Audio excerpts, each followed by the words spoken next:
They didn't build 96 houses on my land by mistake. It was deliberate. I inherited 47 acres in Colorado from my grandfather, paid off, untouched, perfect. After 3 years away, I finally went back to visit. What I found made my stomach drop. Where my forest once stood, there was now a full subdivision. Paved streets, streetlights, families, unloading furniture into homes they'd bought for $485,000 apiece. The HOA woman who'd never done an honest day's work but wore a Rolex like a trophy looked me dead in the eye and told me I was a deadbeat squatter trying to scam hardworking families. She said their attorney confirmed the land had been abandoned, so adverse possession made it legally theirs. $16 million in pre-sales had already been deposited. So here's what I did next. Nothing. I let them finish building. I watched them landscape, paint, install pools, and then I walked into federal court holding my grandfather's original 1971 deed. What would you do if someone built an entire neighborhood on land you own? Drop your state in the comments. Let's see where my land rights family is watching from. My name's Dakota Flint. Yeah, like the stone. I'm 47, a structural engineer, divorced. I drive a 2008 Silverado that burns a quart of oil every month. I'm not special, except for one thing. My grandfather left me 47 acres of Colorado forest worth about $4.2 million.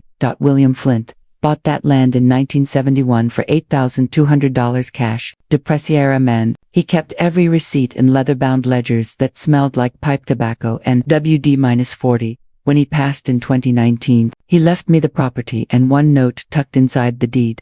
Don't let the bastards take what's yours. I didn't visit the land for 3 years. Divorce.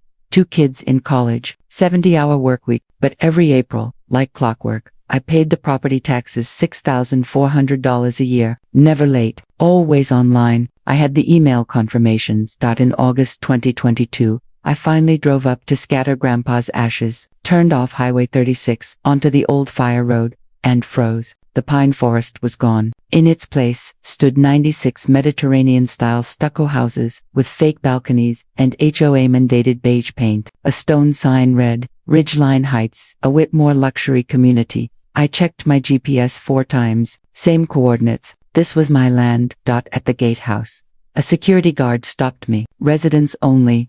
I own this property, I said, holding up my phone with a photo of the deed. He smirked. Sure, buddy, and I'm Elon Musk. Turn around.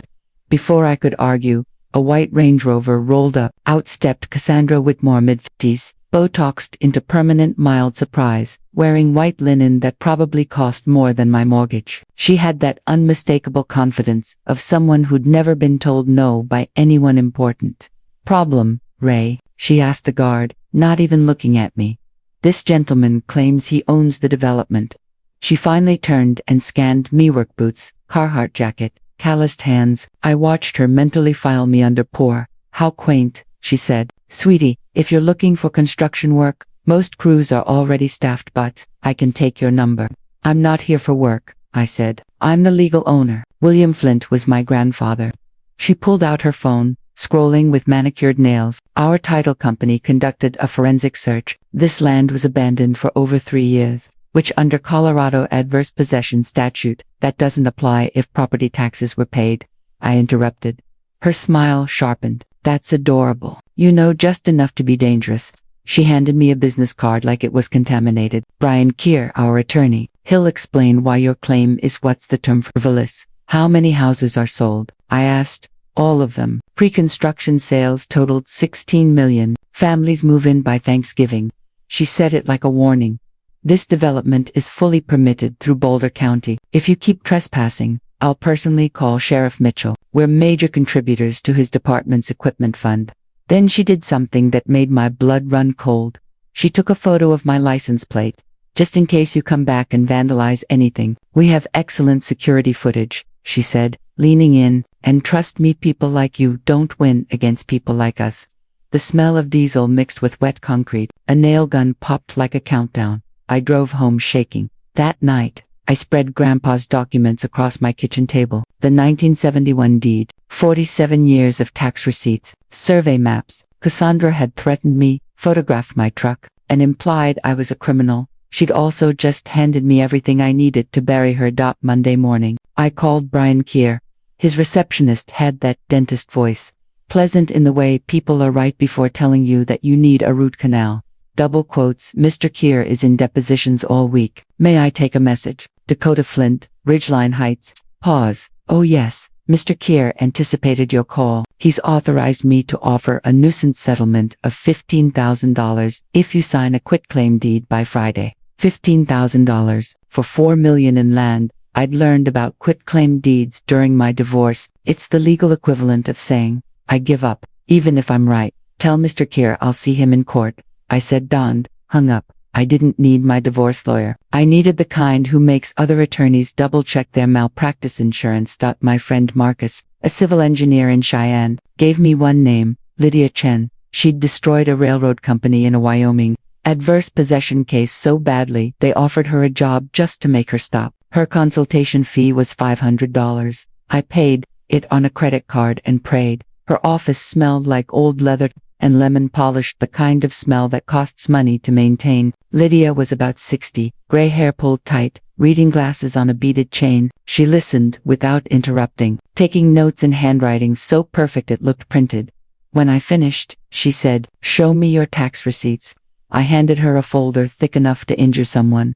She flipped through them, and I watched her mouth twitch, almost a smile. Colorado adverse possession requires 18 years of hostile, continuous possession, she said, and the squatter must pay property taxes the entire time you've been paying. Their claim is dead on arrival. She closed the folder. But here's what I'd do instead, she said, and you're going to think I've lost my mind. Let them finish building. I stared at her. If we stop construction now, she said, Cassandra declares bankruptcy. Your land gets trapped in years of litigation with 96 innocent families, banks, insurers, title companies, legal chaos. She leaned forward. But if you let them finish, then file for declaratory judgment, you don't own land anymore. You own 96 completed houses. My hands shook. They committed textbook fraud, she continued. They'll be desperate to settle. Prison is the alternative. What if they somehow win? They won't. And even if they did, you lose nothing. Your land is already occupied. The difference is whether you fight one corrupt developer or 96 traumatized families. It was cold, strategic, brutal. How much? I asked. 40 to 50,000. But when we win, the court awards damages and attorney's fees. You'll own everything. I had $12,000 in savings, a failing transmission, tuition due in January. I'll figure it out, I said. One more thing, Lydia added. Don't contact Cassandra. Don't post online. Surprise is worth more than gold. I hired her that day.